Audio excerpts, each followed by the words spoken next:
अच्छा स्टूडेंट्स, आज हमने जो टॉपिक पढ़ना है वो मैकेनिकल प्रॉपर्टीज से जो नेक्स्ट टॉपिक अब आता है वो है elastic limit and the yield strength.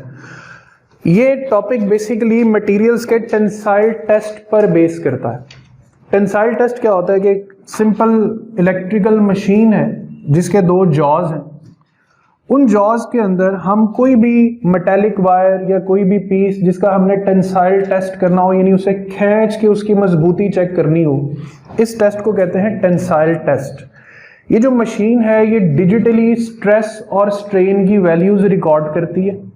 उन वैल्यूज को कंप्यूटराइज्ड वे में एक ग्राफ की शक्ल भी दी जा सकती है, वो ग्राफ हम स्टडी करेंगे यहाँ पर।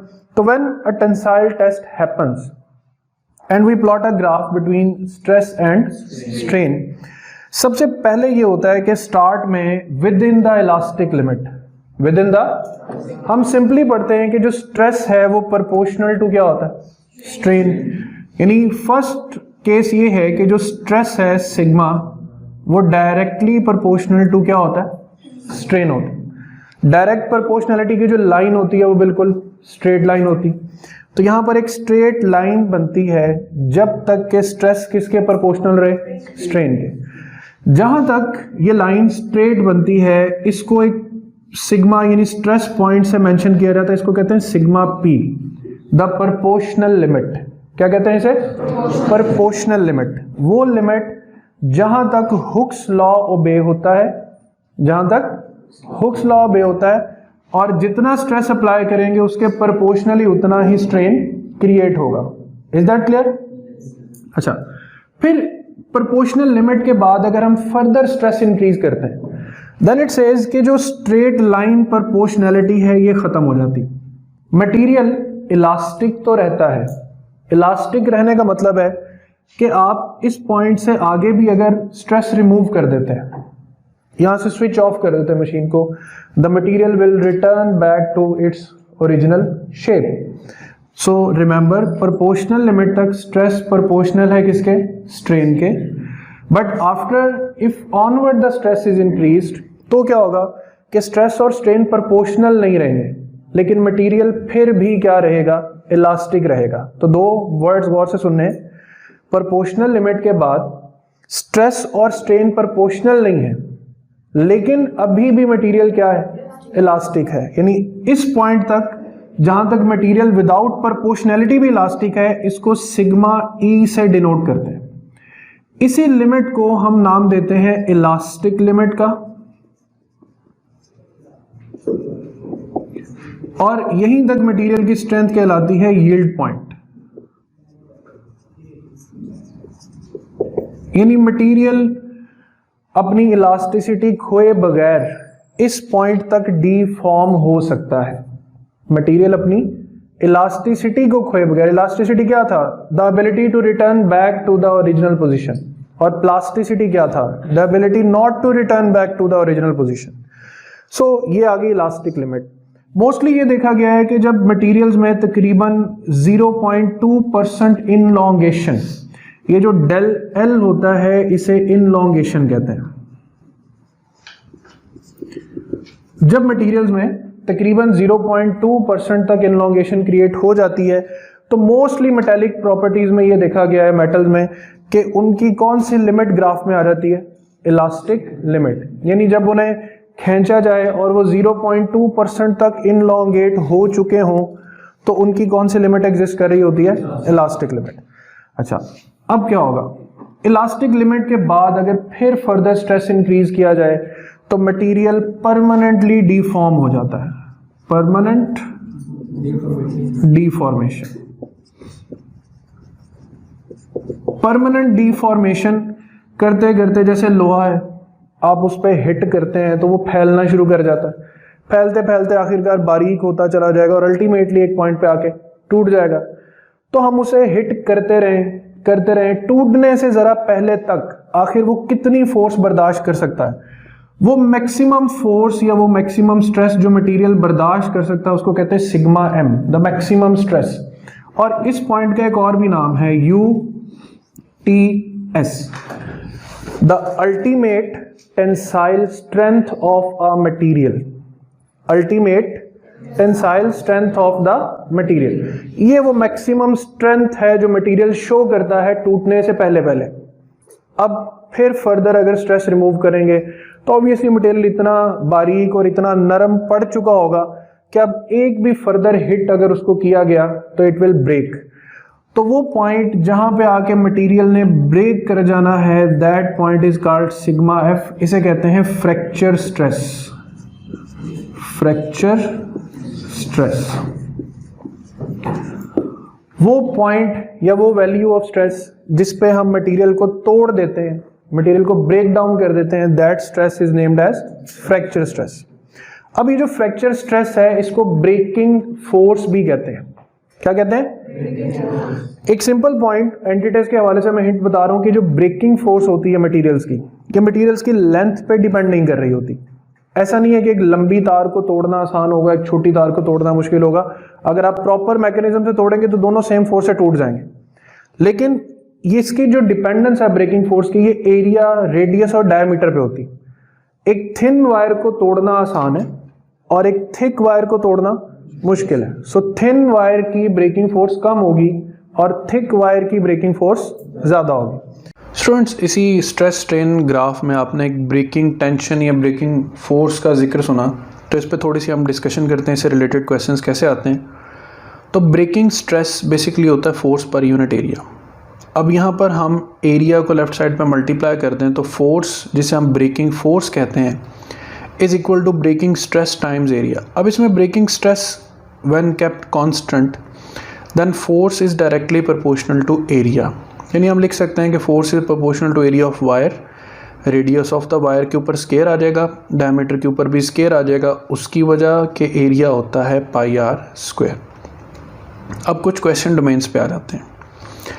एक वायर है जिसको ब्रेक करने के लिए हमें फोर्स F चाहिए है जबकि उसका एरिया A है। अगर उसका एरिया डबल हो जाएगा तो स्टूडेंट्स जो फोर्स है वो भी डबल हो जाएगी, क्योंकि force directly proportional to area है। सिमिलरली एक वायर का रेडियस R है तो उसको तोड़ने या ब्रेक करने के लिए फोर्स F चाहिए। इसी चीज़ को आप डायमीटर में भी कर सकते हैं कि अगर उसका डायमीटर D है तो अगर उसका रेडियस 2r या उसका डायमीटर 2d है तो अब हमें कितनी फोर्स चाहिए? तो force is proportional to r या d स्क्वायर। यानी जितने टाइम्स रेडियस बढ़ा उसके स्क्वायर टाइम्स फोर्स बढ़ेगी, तो यहाँ पर 4 टाइम्स ऑफ फोर्स जो है वो हमें इंक्रीज करनी पड़ेगी। नाउ एक वायर है जो वेट W सपोर्ट कर सकती है जबकि उसकी लेंथ L है। अगर हम उसके 2 हिस्से करके अलग अलग हैंग करें तो अब वो कितना वेट सपोर्ट कर सकती विदाउट ब्रेकिंग? तो स्टूडेंट्स, लेंथ पर ब्रेकिंग फोर्स की डिपेंडेंस नहीं है, लिहाजा लेंथ चेंज करने के बावजूद भी उसकी ब्रेकिंग फोर्स चेंज नहीं होगी। So still it can support a weight W without breaking. इस कंडीशन को यूं भी कर सकते हैं कि एक वायर W वेट सपोर्ट कर सकती है विदाउट ब्रेकिंग अगर उसका रेडियस R है। तो अगर उसका रेडियस डबल हो जाए तो स्टूडेंट्स अब वो 4 टाइम्स ऑफ दैट वेट जो है वो सपोर्ट कर सकती है। तो ये आपने कॉन्सेप्ट याद रखने हैं related to the breaking tension कि it only depends upon area and it is independent of length of the wire. तो ये हो गया ब्रेकिंग फोर्स। अच्छा, अब इस ग्राफ को हम एक और मीनिंग्स में कैटेगराइज करते हैं। वो कैटेगरी क्या है? नेचर में मटेरियल्स 2 कैटेगरीज में डिवाइड होते हैं। एक वो जो इलास्टिक लिमिट तक डिफॉर्म होते हैं, एक वो जो प्लास्टिक लिमिट तक डिफॉर्म होते हैं। ये रीजन इसको कहते हैं इलास्टिक रीजन, क्योंकि मटेरियल्स इलास्टिक लिमिट तक कौन सी डिफॉर्मेशन करेंगे? Elastic deformation. और सिग्मा m तक कौन सी डिफॉर्मेशन करेंगे? Plastic deformation. तो this region is named as plastic region. अच्छा, मटेरियल्स में कुछ ऐसे मटेरियल्स भी होते हैं कि उन पे स्ट्रेस अप्लाई किया जाए तो इलास्टिक लिमिट के फौरन बाद उन्होंने टूट जाना है, और उसकी सबसे बड़ी एग्जांपल है ग्लास। कौन सी एग्जांपल है? ग्लास। इलास्टिक लिमिट के फौरन बाद में देखो अगर ग्लास को हिट करें तो पूरे का पूरा प्लेन ही उसका क्रैक ज़्यादा हो जाता है। तो वो मटेरियल्स जो टूट जाएंगे right after the elastic limit, उनको हम नाम देंगे ब्रिटल सब्सटेंसेस का। क्या नाम देंगे? ब्रिटल सब्सटेंसेस का। तो ब्रिटल सब्सटेंसेस वो सब्सटेंसेस जो राइट आफ्टर इलास्टिक लिमिट टूट बैठे, उन्हें क्या कहेंगे? ब्रिटल। अगर आपको एमसीक्यूज में ग्राफ आएगा तो आपको एक स्ट्रेस और स्ट्रेन के दरमियान एक ग्राफ बना के दिया होगा। अब आपने खुद ही असेस करना है कि यहां तक तो प्रोपोर्शनल लाइन है, उसके बाद थोड़ा सा कर्व, ज्यादा नहीं, थोड़ा सा कर्व ये शो करता है कि ये किस लिमिट तक डिफॉर्म हो रहा है, और उसके बाद ग्राफ एग्जिस्ट नहीं करता। इसका मतलब उसके बाद मटेरियल टूट चुका है। तो ये ग्राफ किस मटेरियल का होगा? ब्रिटल सब्सटेंसेस का। किसका? तो बुक पे दो एग्जांपल्स है, एक ब्रिटल सब्सटेंसेस में ग्लास की एग्जांपल और एक हाई कार्बन स्टील जो है वो एज एन एग्जांपल लिखा हुआ है।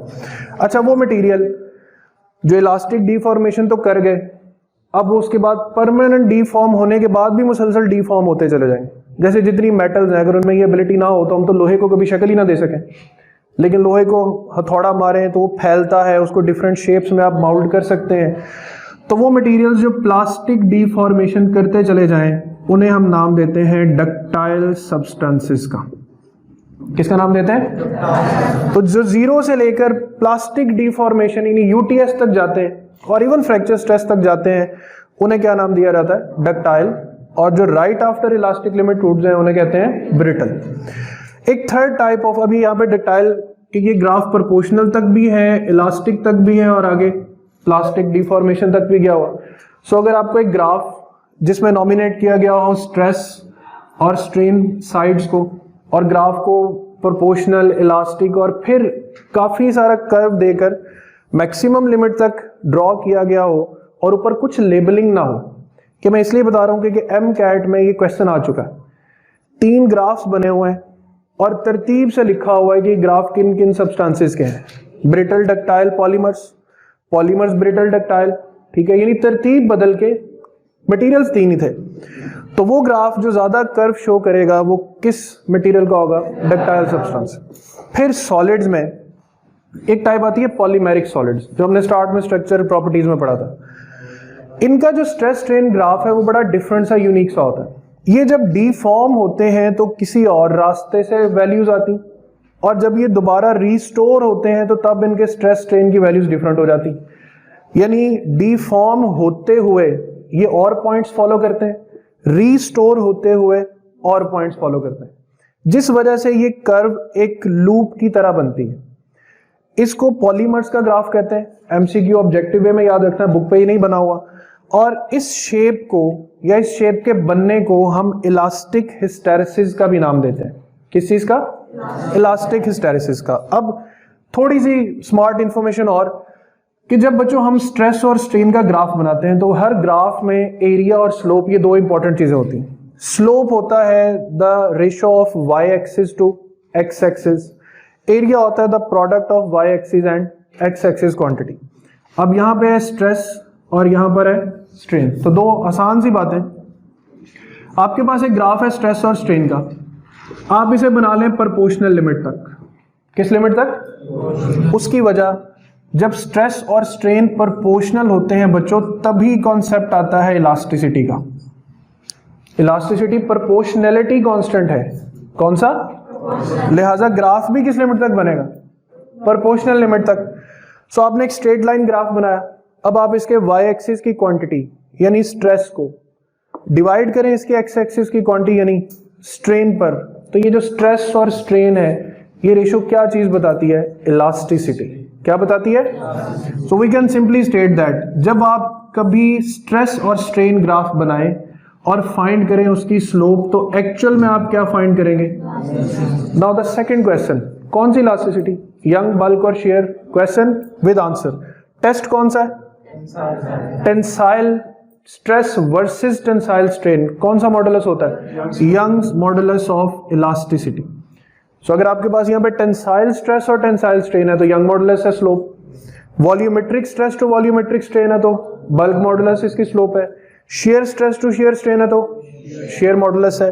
एंड नंबर 2, आपने एक ग्राफ बना लिया, लेट्स से आपको 2 मटेरियल्स का पूछा जाता है कि ये आपके पास मटेरियल ए है और ये मटेरियल बी है, बताएं इन दोनों मटेरियल्स में से ज्यादा इलास्टिक मटेरियल कौन सा है? रिमेंबर दैट अभी आपने कहा कि इलास्टिसिटी स्लोप है। इलास्टिसिटी क्या है? एंगल जितना ज्यादा होता है याद रखें स्लोप भी उतनी ज्यादा होती है। आप सिंपल याद रखें, जहां एंगल कम है उस मटेरियल की इलास्टिसिटी, और जहां एंगल ज्यादा उस मटेरियल की इलास्टिसिटी भी ज्यादा। तो B इज more elastic than material A। Number 2, अब दूसरा केस है कि जब ये ग्राफ बनता है तो अब यहां से अगर हम प्रोजेक्शन ड्रॉ करें तो एक ट्राइंगुलर एरिया बन रहा है। अब हमने अगर ये एरिया ऑफ ट्राइंगल फाइंड करना है तो हमें बेसिक मैथमेटिकल रूल लगाना पड़ेगा कि हमें इसका एरिया फाइंड करने के लिए लेंथ को किससे मल्टीप्लाई करना पड़ेगा। बट चूंकि ये ट्राइंगल है तो साथ 1/2 भी मल्टीप्लाई होगा। तो यहां पर जब हम 1/2 stress multiply by strain perform करते हैं तो हमें इक्वेशन मिलती है एनर्जी डेंसिटी की। ये एनर्जी डेंसिटी क्या होती है इसके लिए हम नेक्स्ट लेक्चर में जब प्रोसीड करेंगे कल, तो तब मैं आप लोगों को समझाऊंगा कि एनर्जी डेंसिटी क्या चीज है। फिलहाल आपने 2 बातें ज़बानी याद रखनी है कि slope of stress strain curve is elasticity, slope of stress strain curve is elasticity, and area under stress strain curve represents energy density. आप एनर्जी पर यूनिट वॉल्यूम को भी कह सकते हैं कि अगर टोटल एनर्जी जो मटेरियल में स्टोर हुई है उसको आप मटेरियल के वॉल्यूम से डिवाइड कर दें तो that energy is named as energy पर यूनिट वॉल्यूम और रीड एज एनर्जी डेंसिटी। तो ये है बच्चों पूरा topic, the elastic limit and the yield strength. अल्लाह हाफिज।